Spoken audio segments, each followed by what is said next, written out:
rek ñu waxtaanee tolluwaayu réew mi su wàllu politique docteur ñu am mbégte di ànd ak yow encore une fois sur ITV ngir waxtaanee li nga xam ne rek moom moo soxal askan wi. waaw asalaamaaleykum mi ngi Maram Ndiaye maa ngi leen di sant di nuyu téléspectateurs yi di la gërëm ci invitation bi di nuyu le grand poète Pape Alioune Sarr di nuyu aussi soxna Sophia Ba di leen wax ne kontaan naa fii moom bu ma fi ñëwee je me sens chez moi. Espérons rek que dinañ am waxtaan bu neex boo xam ne askan bi dinañ am luñ ci jëlee. Forcément. alors askan wi dinañ ci jëlee certainement dara si li nga xam moom mooy waxtaan bi nga xam ne dañ ciy dugg dañ koy door ak li nga xam ne soxal na askanu Sénégal muy ndox. parce que tey jii ma wax ak yow le Sénégal di door ab forum mondial bi nga xam ne wàllu ndox mi la ñu ko jagleel. ay njiiti réew yu bëri ñëw fi nga xam ne rek moom moo di Sénégal ngir rek teewe lu ni mel. si fàttali docteur Abdourahmane Diouf nekkoon na njiital kër gi nga xam ne rek moom moo di SONES si novembre 2012 dem ba 2013 daanaka ay weer yi nga xam ne rek dénkoon nañ ko kër googu looloo waral mën nañu wax ni il est placé tey jii pour en parler alors docteur d'abord forum bi Sénégal daf koy dalal mais ba tey y'a plusieurs équations yi nga xam ni judd na surtout si intérêt bi Sénégal di dalal ndaje bu nu mel d'abord sa gis-gis lan mooy enjeu bi ok jërëjëf enjeu forum mondial de l'eau bi ça tourne autour de l'eau xam nga ndox moom lu mu amul baaxul loolu moom soxlawul explication yu bari pour nit ñi xam ko daf ci am ay points yu bari yoo xam ne dafa négatif ak benn rek boo xam ne moo ci positif kon mën naa wax benn bu positif bi rek évacuer ko pour ñu jàll ci yi nga xam ne moo ñu gën a soxal te baaxul li ci positif mooy Sénégal quand même dëkk bu ndaw la 17 millions d'habitants mais fexe nañ ba organiser lu mel ni forum mondial de l'eau damay wax ne c'est une prouesse diplomatique il faut nga nangul ko suñu dëkk nangul ko suñu autorité réew bien que c'est une association privée moom moo koy organiser mais ñi ko soxla woon bari nañ bu Sénégal mënee positionné wu ba lu organisation bu mel noonu ñëw di fa organiser forum bu mel noonu ndamu Sénégal la te ñun lépp loo xam ne ndamu Sénégal la dañ ciy kontaan donc di ci sargal autorité yi waaye nag foofu la yem parce que yeneen yëpp boo ko ci boolee ci côté ndox mooy ndox bu sell bi ak ndox bu tilim bi mooy maanaam eau potable ak assainissement amuñ ci fenn foo xam ne Sénégal tey daf ci am ndam mën naa leen jox rek ay cas pratique xam nga sànq yaa ngi wax bi ma nekkee SONES moom li ma ciy ñëwaat bëri na parce que dafa bëri ay problèmes yoo xam ne dama ko fa bàyyi te boobu ba léegi réglé wuñu ko non pas par faute waa SONES mais par la faute de ñi nga xam ne ñoom ñoo yor réew mi te xamuñu fu ñu jëmale réew mi dama am un cas pratique bi ma nekkee SONES dama toog waa banlieue ñëw seet si ma ne ma directeur général SONES dañu am problème mu ndox biir banlieue bi parce que bu ñu taalee suñu robinet bi ndox mi nga xam ne dafay génne dafay xonq wala dafay ñuul ma ne leen non loolu mënuma ko gëm ñu wan ma ay photo ma ne leen lii ngeen di wax mënuma ko gëm damay ànd ak samay équipe déplacé wu sur le terrain ñëw xool lan lañ fay liggéey ma ànd ak ay ingénieurs u SONES dem fa jour boobu damay yendu ci banlieue bi gisal sama bopp li tubaab di wax de mes propres yeux vu ce qu'on appelle vu jël ndox boobu def ci ay échantillon xam ne ndox boobu baaxul le 22 mars 2013 c'est-à-dire que suba lay am 9 ans d'ailleurs date bi dafa tombé parce que le 22 mars il faut savoir que mooy la journée mondiale de l'eau le 22 mars 2013 ma ne leen en tant que directeur général de la SONES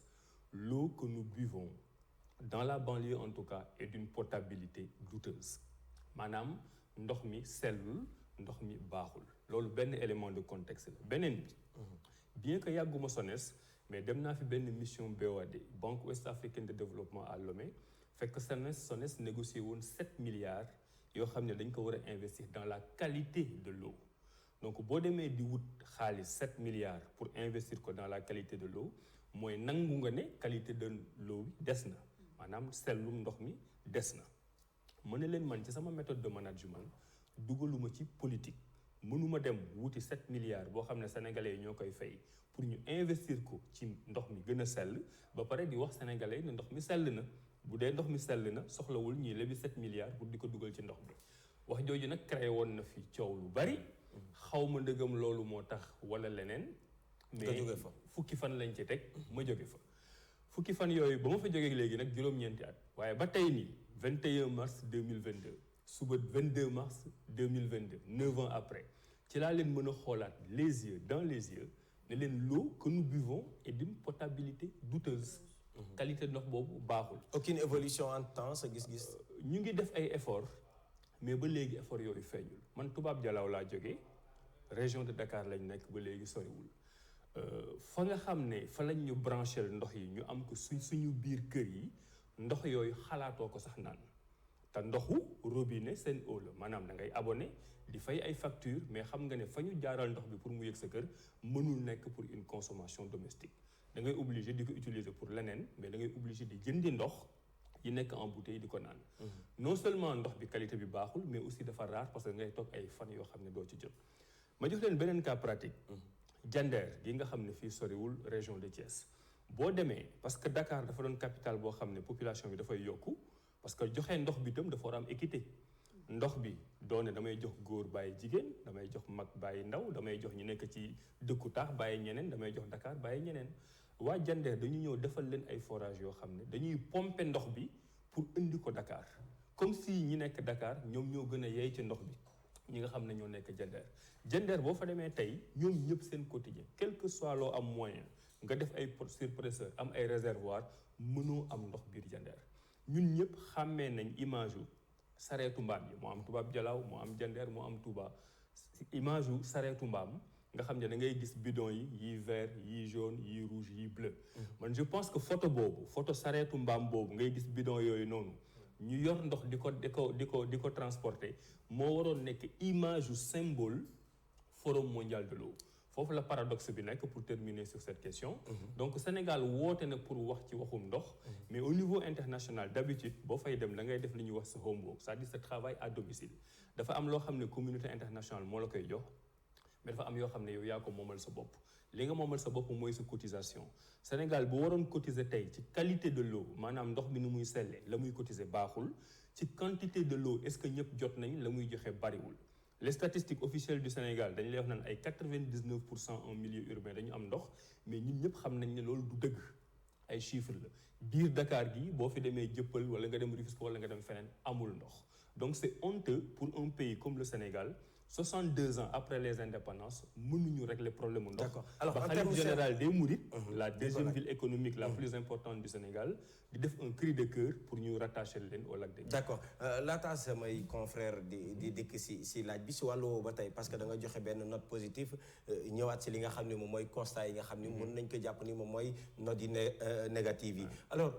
su lu nu mel kon forum bii nga xam ne Dakar da koy dalal tey jilee lan lañ ci mën a xaar concrètement pour que qualité bi daal di soppeeku pour que aussi askan wi yëpp mën a am accès si li nga xam moom moo di ndox. mais xanaa Sénégal am ci gàcc rek am ci kersa ne puisque man maa woote loo xam ne adduna bi yëpp fu ci nekk dañ ko war a gérer normalement te man mii woote awma leneen lu may présenter lu ay sareetu mbaam yoo xam ne dañuy transporter ndox peut-être mu am benn déclic psychologique. mais dina ma jaaxal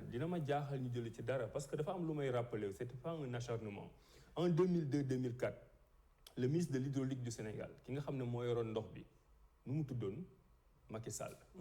président Macky Sall ba mu jógee foofu nekk premier ministre c'est l'un des rares premiers ministres boo xam ne bi mu ko nekkee dafa jël question ndox bi def ko question boppam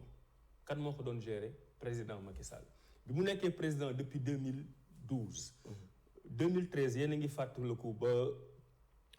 tuyau ba tojee. ñu bëggoon moo ko fi sax jiiñ. il a fallu ma génne samay archives SONES pour wane ne lettre boobu bi ñu ma ko adressé dama ko traité ni ma ko war a traité balaa may jóge SONES yooyu c'est de l'histoire c'est important. kan moo nekkoon président de la République Macky Sall moom moo fi nekk ba léegi donc depuis 2002 ba maintenant ça fait 20 ans lépp loo xam ne dañ ko def ci ndox pour am ndox mu sell pour régler problème mu inondation benn nit moo nekk ci yoon bi mooy président Macky Sall. donc bu Sénégal demee ba am ci échec. échec gu président Macky Sall la na ko constaté gëmuma ne 2 ans yi ci des mën na fi def ay efforts yoo xam ne dina changer maintenant nag il y a des investissements def nañu investissement yu mag KMS 3 c'est un bon projet ñu ngi ci ay projets de désalinisation de l'eau de mer. mais li ñuy fàtte souvent dans la vision mooy projet bi boo ko amee tey 2020 nga bëgg ko exécuter 2025. le temps boobu travaux yi di jot mais bul fàtte ne dëkk bi day yokk 1 million 2 millions 3 millions de personnes ñoom nag travail de prévision boobu lañ dul def. nga xam ne infrastructure bi loo ci mënti def ci ay milliards bu paree instant bi muy paree fekk déjà saturé na nga war a defaat beneen infrastructure. Sénégal yi mënut a comprendre docteur Abdourahmane Diouf mooy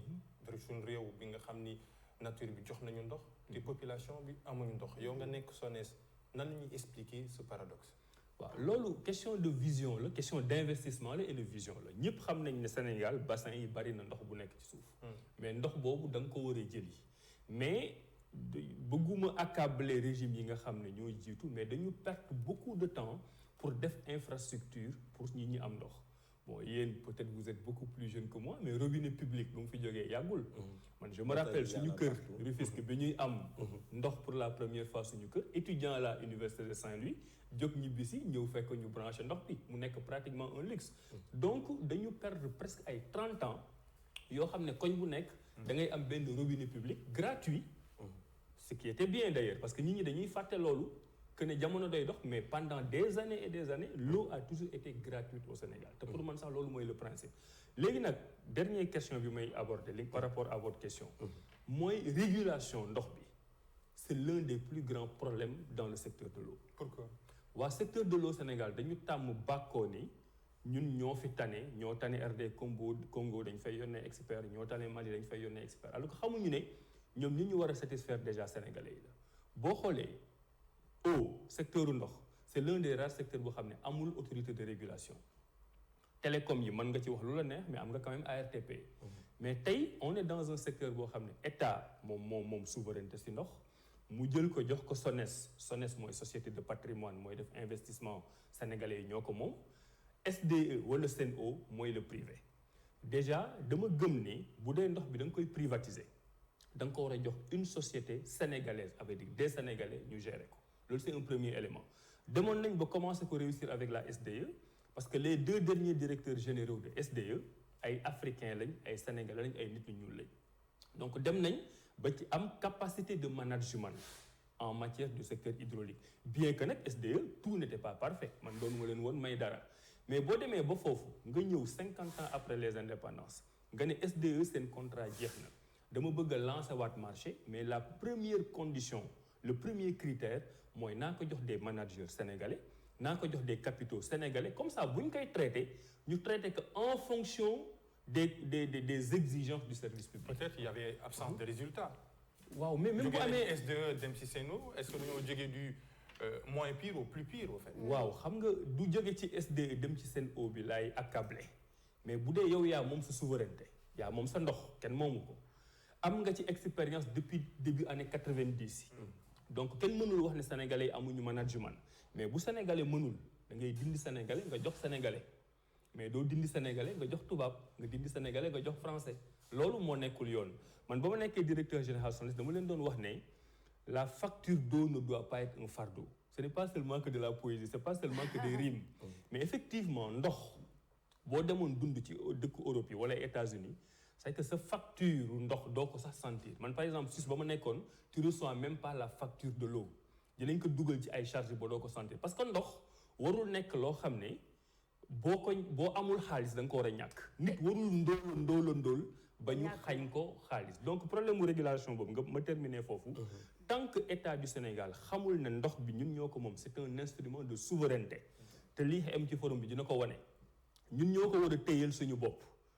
ñun ñoo ko war a gérer suñu bopp ça veut dire que suñu indépendance en termes hydriques et en termes hydrauliques ñu ngi koy bàyyi ak des étrangers. te loolu ça ne marche pas. Et justement un autre paradoxe bi nga xamante ni ça frappe aux yeux c'est justement le sommet en parallèle dirigé par le maire de Dakar donc bu fekkente ni moi je me dis chacun tire de son côté est-ce qu'on n'en arrive pas à une surpolitisation d'un sujet bi nga xamante ni c'est primaire et c'est essentiel pour les Sénégalais mais on a l'impression que chacun ku nekk tire d'un côté au niveau politique et ça devient autre chose. Vous avez parfaitement raison xam nga tiraillement boobu lan lay wane. problème mu décentralisation gis nga avant élection locale yi xam nga man dewuma élection locale yi laaj nañ ma ne une des raisons dama jàpp ne Sénégal amul benn maire boo xam ne am nga pouvoir ñu bari comprendre ñu woon fi may waxee mais gis nga président Macky Sall ni mu toogee nii kenn du am pouvoir Sénégal tant que moom mu ngi fi. am na 9 compétences transférées docteur. dama ni la benn maire du fi liggéey dem fi bilan. tant que président Macky Sall nekk. est-ce que xam nga le terme wolof muucu. waaw c'est-à-dire que dëkk da nga koy organiser président bi am pouvoir institution yi premier ministre am pouvoir assemblée nationale am pouvoir. maire yi am pouvoir et cetera et cetera. président Macky Sall saa yu ko neexee mu def premier ministre saa yu mu neexee mu dindi ko d'ailleurs bii dindi na ko voté nañ constitution yi pour mu ñëwaat ça fait 3 mois indiwu ko alors que le premier ministre ak le gouvernement c'est une institution de la République dafa war a am pouvoir bu jóge ci moom Assemblée nationale saa yu ko neexee mu def loi d'habilitation loi d'habilitation ça veut dire que le président de la République dirige par ordonnance Assemblée nationale amatul lu mu wax président moom mooy diriger maire yi nga fi gis xoolal depuis président Macky Sall nekk fi ba léegi ay fonds de dotation la leen di jox di leen ñamal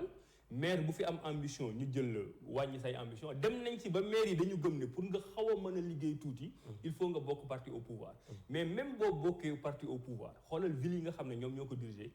amul benn bilan parce que moom moo nekk boulimique du pouvoir vous président de la République du Sénégal parce que proposition yi defe naa ni moom la askan wi peut-être gën a soxla lan ngay soppi carrément pour que lii nga xam ne moom ngay énumérer mun a doon li nga xam ne dafay dañ ci ndox mi wala ci non si wàllu institution yi maanaam maire yi décentralisation bi ngay wax ak njiitu réew mi ñun bind nañu livre boo xam ne maa ngi gërëmaat Pape Alioune Sarr présenté nañ ko fii d'ailleurs ci ITV boo xam ne réforme yooyu ñuy préparé yëpp ñu ngi ko ci def c'est-à-dire que décentralisation da nga leen war a jox doole c'est vrai que maire c'est un agent de l'État boo yoree ville de Rufisque par exemple di ko diriger nekkul ne da nga am indépendance nekkul ne da nga état bi lu mu la wax doo ko def da nga ko war a def mais état moom mooy wàññi pouvoir am pour permettre les hauts territoires de se développer par exemple da nga war a mettre en place une fiscalité locale boo xam ne bu ñu ko jëlee da nga koy bàyyeeg maire yi pour ñoom ñu def seen investissement mais tey maire yi boo jël dañu am juste budget pour fay ay employés après amuñu leneen moo tax mairie boo ci gis la fay xaw a niroog bilan tuuti état moo koy def loolu manque de générosité la donc suñu institution yëpp et ce que je dis dans le livre dinañu fonctionner boo wàññee les pouvoirs du président de la République beneen réforme majeure boo xam ne mën naa ko wax parce que ñu ngi jóge ci local barka démb jëm ci élection législative mooy pour man cumul yi dañu ko war a interdire en tout boo jëlee constitution du Sénégal benn cumul rek la interdire mooy mënoo nekk député nekk ministre te loolu c'est évident pour man dans les fonctions politiques ku nekk benn fonction nga war a yor président de la République nekk président xam nga am na ñu fal maire il y a même pas 2 mois pour man ñi ñu fal maire waruñu nekk député wala bu ñu nekkee député ñu renoncer nekk maire parce que mënoo yor sa parti di ko gérer yor sa liggéeyu bopp di ko gérer nekk maire nekk député comme si Sénégal amul classe politique wala sa parti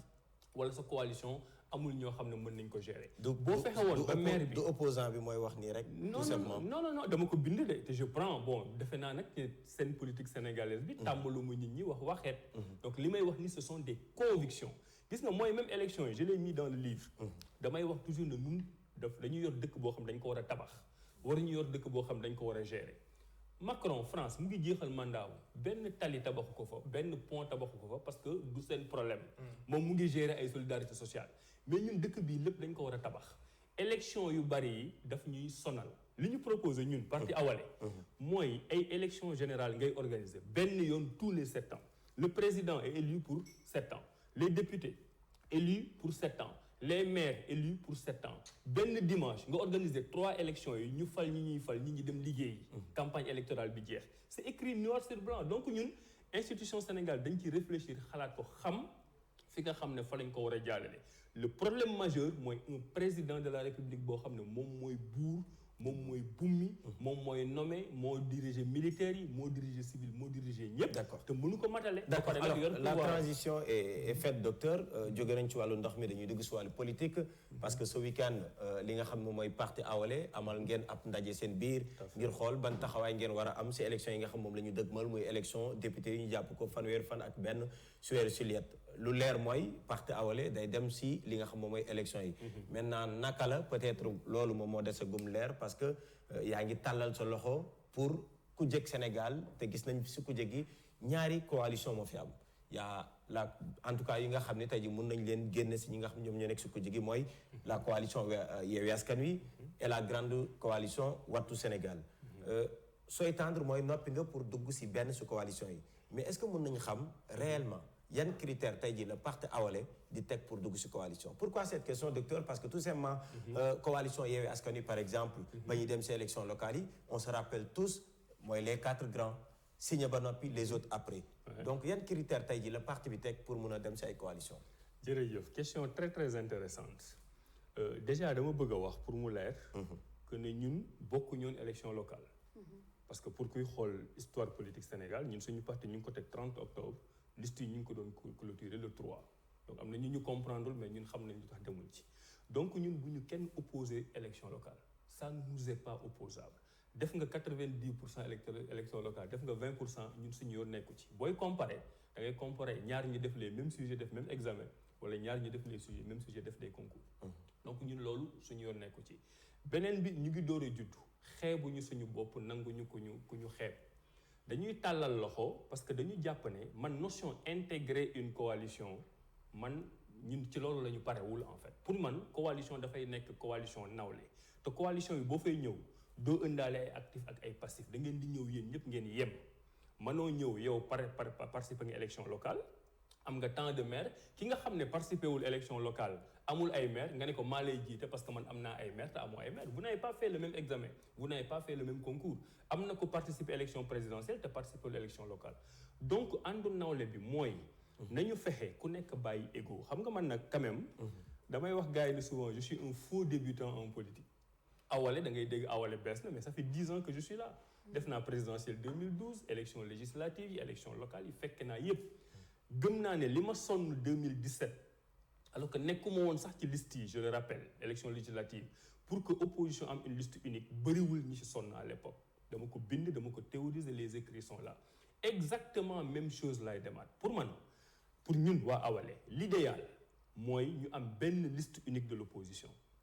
parce que boo ko amee da ngay régler le problème de l'alternance dès le mois d'août bi nga xam ne moo di ñëw parce que élection bi puisque dafa am benn parti raw gàddu ki nga xam ne moo gagné liste majoritaire bi boo leen amee 2 3 4 listes rek mënoo leen ko dab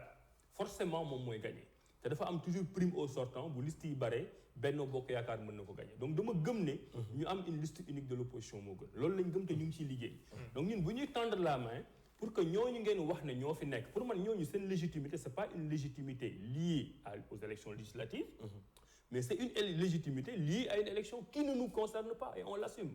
mais na ku nekk bàyyi dara na ku nekk bàyyi sa ego nga ñëw toog ñu waxtaan ñun du ñu ñëw di intégrer une coalition avec ce que les juristes je suis juriste appellent un contrat d'adhésion contrat d'adhésion mooy li ñu doon wax sànq moom la Sen'Eau di def moom la Sonatel di def moo naam dañuy bind condition yépp yow boo bëggee bokk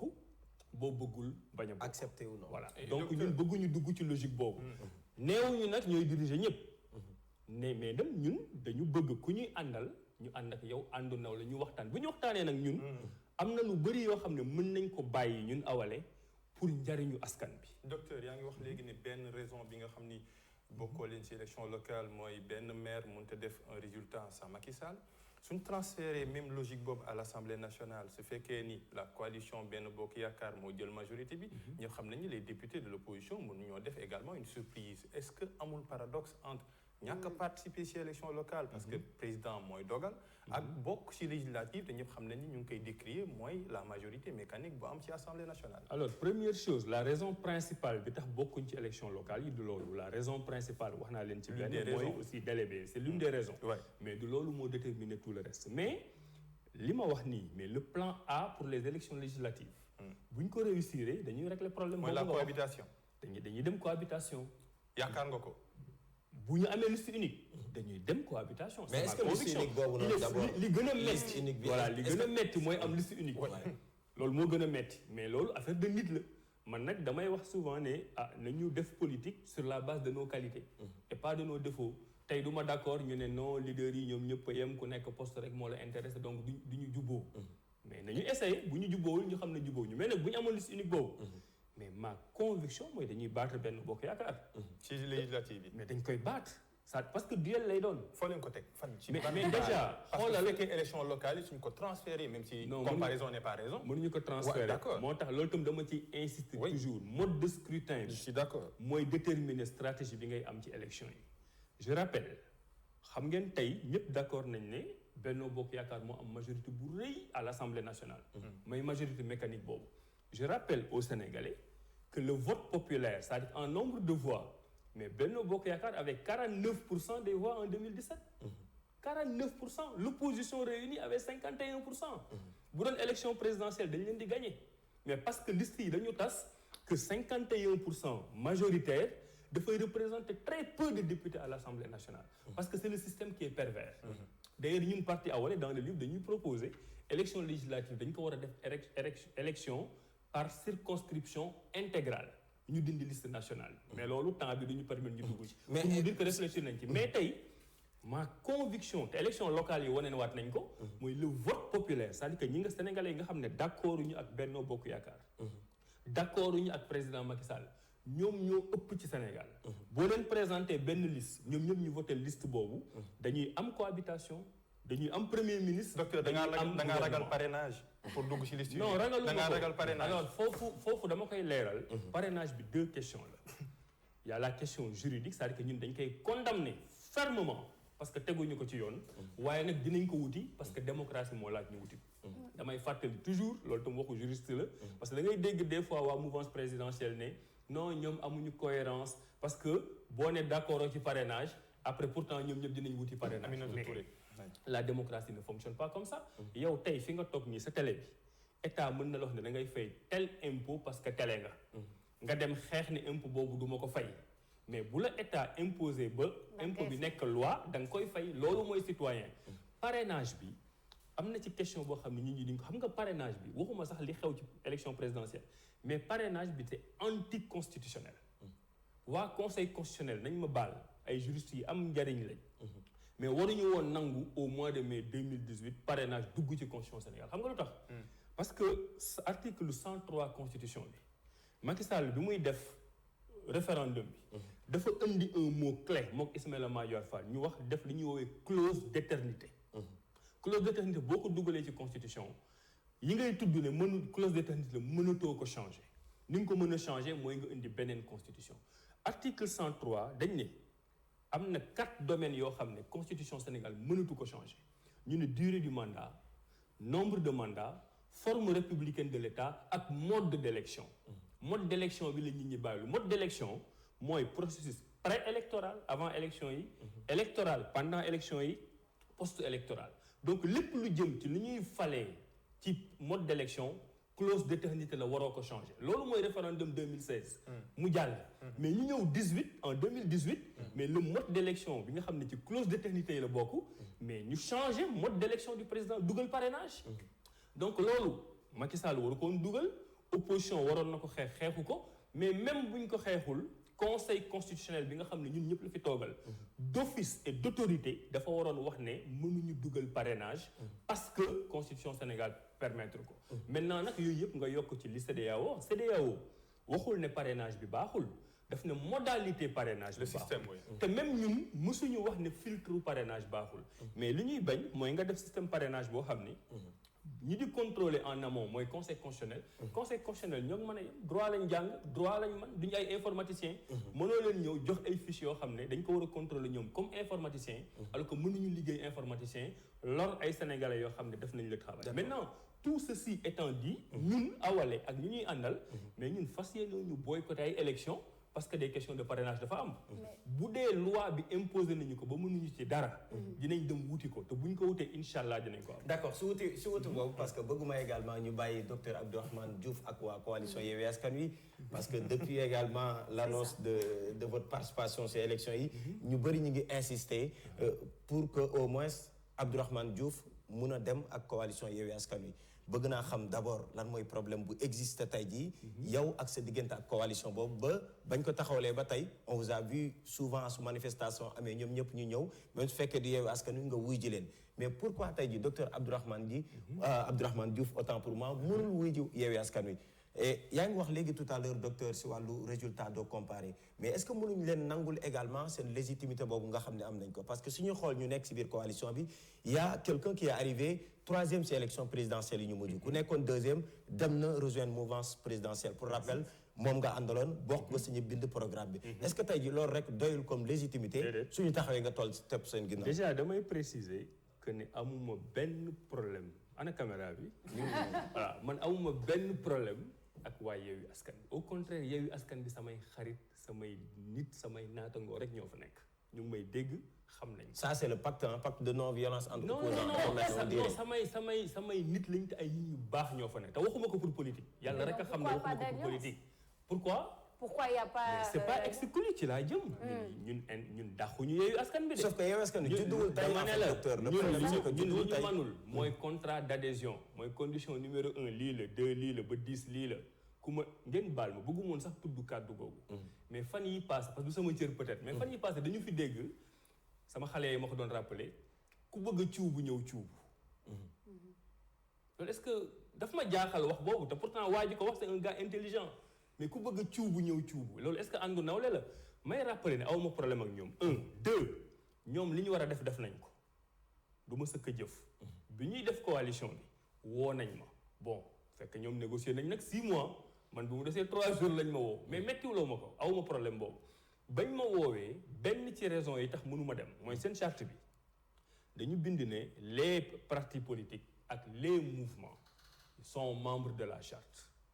man bañ may woo on était dans la première semaine du mois de septembre fàtteleku leen ne boobu amuma parti amuma mouvement amuma turu parti sama parti le 30 octobre la judd mais man mënuma dem ci coalition boo xam ne dañ naan Pastef Ousmane Sonko yëkkati loxo Avenir Sénégal bi ñu bëgg Cheikh Tidiane Dièye yëkkati loxo Taxawu Khalifa yëkkati loxo ñu ne Abdourahmane Diouf amul sens man damay loolu c'est une raison léegi nag fi mu nekk nii tëjuñu mais dañu ne ñoom du woote nañ mais ñun aussi woote nañ na ku nekk am loo bàyyi ñun ñëpp ñu daje mais amuma benn problème parce que ñun ñoo jëkk woote à la limite pour la liste unique tey bu ñu toogoon ak Yewwi Askan Wi ñu waxtaan am na point yoo xam ne dañ ciy d'accord mais wax naa fi par exemple benn point de critère man coalition bu may bokk ñun waa Awalé dañuy teg ci table bi ne que ne cumul de mandat du am pour ñun boo nekkee ci opposition di woote loolu da nga koy appliquer boo nekkee ci opposition mais mënoo nekk maire wala nga nekk président conseil départemental bëgg ko booleeg député. Alors on a presque 4 minutes, il y a la Casamance, qu'est-ce que mais nous tendons la main à tout le monde. C'est ça, très rapidement parce que man dafa am benn confusion bi ma bëgg a leeral parce que tout à l'heure wax nga ko vous n'avez pas été soumis au même exercice vu que vous n'avez pas participé aux élections locales. Donc est-ce que vous trouvez pas que tamit place bi ngeen di laaj alors que vous n'avez pas été soumis au même exercice et vous dites que vous voulez pas signer de contrat d'adhésion place bi ngeen di laaj c'est pas est-ce que c'est logique avec le fait que justement bokkoo leen ci local bi. Sophia ñun laajuñu dara ñun dañ ne rek kaay leen waxtaan. Non parce que quand on vous entend parler vous dites que vous refusez le contrat d'adhésion vous dites que xam nga loolu yëpp aussi amul kenn kuy am fulla kuy accepter contrat d'adhésion yow bi ngay dugg fii say dafa am contrat yoo xam dafa am yoo xam ne c'est fixe dans le contrat. leader yi nga xam ne accepté na. c'est ça may di doon ñu nekk ak say principe parce que foofu noonu wax nga am na fa kenn koo xam ne dafa dem élection présidentielle moom en tant que individu il a fait un excellent résultat élection présidentielle mais en tant que coalition man du ma woon candidat déjà mënuñuy comparer parce que candidat la du ma candidat mais bu ñu ko waree comparer en tant que coalition sama coalition moo leen raw ah oui mais oui sama coalition moo leen raw coalition wala woon voilà moo tax ma ne du ma candidat mënoo ma comparer ak candidat mais bu dee da ngay comparer coalition sama coalition moo leen raw. D'accord alors bari na ñu fa nekk ñoo xam ni masuñu dem élection il y a beaucoup de leaders de Yewwi tey yoo xam ne bokkuñu sax ci élection locale yi comment on va les juger nan nga leen def critère mais docteur laata rek ma dugg ci Casamance parce que Casamance bi voilà Casamance bi am na solo mais 30 secondes rek peut-être parce que am na lu nga xam ne également fait au Sénégal élection député yéen leaders yëpp da ngeen di daw dugg liste nationale ñoom ñëpp liste nationale dugg biir assemblée nationale tey jii suñu doon dem est-ce que tey jii docteur Abdourahmane Diouf namm na dem taxaw kat jiite au moins Rufisque ni kat man fii laay xeexe mais ñëpp d'habitude national ngeen dugg biir assemblée d'accord uma seen genre analyse yooyu gis nga débat bi am naa ko Rufisque 2014 bi may nekk candidat à la mairie de Rufisque ñu ne wéy ku dem proportionnel da ngay dox xam nga Sénégal dafa bëri ay fausses vérités yoo xam dañ koy wax ni à l'époque li ma leen démontré par A plus B mooy ñi di dem proportionnel ñu c'est des leaders on peut présumer que am nañ talent am nañ compétence bëgg nañ dëkk bi et cetera mais boo demee proportionnel boo gañewul mais di nga dugg ci conseil municipal bi joxe fa sa xalaat alors que boo toppee nit ñi li ñuy wax di ngandalu dem majoritaire gañewoo mais bi député bi la mais bii nii li ma coalition bi bokk bi ma nar a bokk te xamaguma ko te mën na nekk Yewwi la ma coalition bi di bokk ñu waxtaani ko moom laay jël mais je me focalise pas ci ay département ay liste nationale coalition bi ñoom ñooy déterminer fan la ñu war a jëm ñu jëm fa man j'ai pas de prétention particulière moi je cours pas derrière un poste de député mais man dama koy rappeler toujours mais bi ma nekkee réew mi mais xanaa lu mu bon boo cité 5 xanaa ci laa war a bokk ci 5 wala d'accord nañ loolu amu fi parti boo xam ne 5 ñi koy diriger mësuñu nekk député wala ministre wala maire amul mais man j'ai fait 2 élections législatives nekk porte-parole réew mi yor ay responsabilités dama ne la mosuma dugg ci liste. mais soo bëggee am ambition présidentielle en 2024 lu nu mel est-ce que du doon ay njeexital par exemple. non ça n'a rien. parce que dinañ ko convoquer on va convoquer l'histoire lan mooy mëninam fan la jaaree tout ça. mais ça n'a rien à voir moo tax man la Sénégal dafa bari ay fausses vérités yoo xam nit ñi dañ koy wax ni teguwul fenn président Macky Sall fa mu jaar ba nekk président. bokkul ak bu Abdou Diouf. bokkul mais au moins ak man may waxal bokkul ñëpp ak nekk nañ ministre au moins avant d'être président. waaw léegi élection bi on est rattrapé par bon tey boo mënee lim ci nouvelle génération bi ñi nga xam ne am nañu profil pour mën nekk président. kenn defu ci carrière boobu ngay wax noonu. lu ministériel mais au moins dem nañ député alors docteur on termine avec une question importante pour les Sénégalais également c'est la Casamance xam nga ni amoon na au moins ay soldats yi nga xam ni tegoon nañ leen loxo ba sa mu jël ga am ñu négocier ba ñu bàyyi leen amoon na sax ñi nga xam ni faatu nañ ci tey am na benn assaut bi nga xam ni armée bu Sénégal def na ko di traquer mun nañ wax ni ki nga xam ne rek moom moo di Salif Sadio ak i basam alors yorinu dossier bi par le président Macky Sall ban jàngat nga si am et on termine avec. waaw xam nga Casamance c'est une question man de ci ni may politiquer je trouve que c'est une question consensuelle boo xam ne warul am politique warul am waxu politique ci biir parce que c'est l'intégrité du territoire national qui est en jeu. may massawu di jaale famille yu soldats ay jàmbaar yi nga xam ne daanu nañ fa ñun la ñu daanul. ñu ngi toog suñu salon di sape ñoom ñu ngi fay dee. Je suis d'accord avec la fermeté de l'État. Je soutiens la fermeté de l'État. Je soutiens les forces de défense et de sécurité. Mais ci ni ñuy doxalee État na def rek benn na jël précaution bu ndaw na fexe ba guerre bi civil ñi nga xam ne ñoo dëkk Casamance te seen yoon nekku ci ñu bañ leen ci lor. waaye lépp lu ñu mën a def pour fay daay ga nga xam ne moo fa nekk nañ ko def parce que image nag ay soldats sénégalais ñu wane leen à la télé. waa ji am kilo di def conférence de presse loolu moom dafa war a jeex Sénégal. mooy neutraliser Salif Sadio. dañu war a neutraliser toute la rébellion. mais nañu fexe ba assaut bi bu mu metti ba nga xam ne civil Casamance yi dañ leen ciy laal. parce qu'actuellement il y a 6000 réfugiés yu daw côté Gambie. waaw loolu nag c'est à déplorer.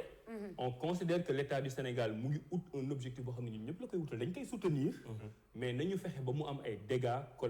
bu mu am ay dégâts collatéraux civils man loolu rek laa ci xaw a ragal. ñu bañ a politiser également. waaw bañ a politiser non Casamance man musuma nangu ñu politiser. d'accord man li may ñaan mooy ëllëg Casamance nekk région bu am paix. nga xam ne koom-koomu Sénégal mi mën na jóge ci région boobu irradier tout le pays. alors docteur malheureusement koom-koom boobu nga jeexalee amuñu temps pour daal di koy aborder xanaa di xalaat ni rek si weeru koor gi sa jot su la ko mayee. incha allah bëgg nañ la dalalaat pour gën a mun a yaatal. boo leen ma invité. iftar ci koor gi. émission boo xam ne contrat d'adhésion la du ma ñëw. c'est libre. merci beaucoup Sophia. docteur parce que fajar gi la jóge tubaab jalaaw ñëw fekk si dañ koy jaajëfal baax a baax di jaajëfal Pape Alioune Sarr di la jaajëfal également équipe bi nekkoon derrière mais également ou bien surtout aux téléspectateurs d'ITV la télévision d'ici et d'ailleurs. Merci à toi Migui Maram Ndiaye qui est avec nous depuis ce matin Pape Alioune Sarr merci à demain à lundi prochain Migui di la jaajëfal bu baax docteur Abdourahmane Diouf ci ñi nga ñëwee di leen jaajëfal yéen suñu mbokku téléspectateurs yi merci de nous avoir suivis depuis 6h30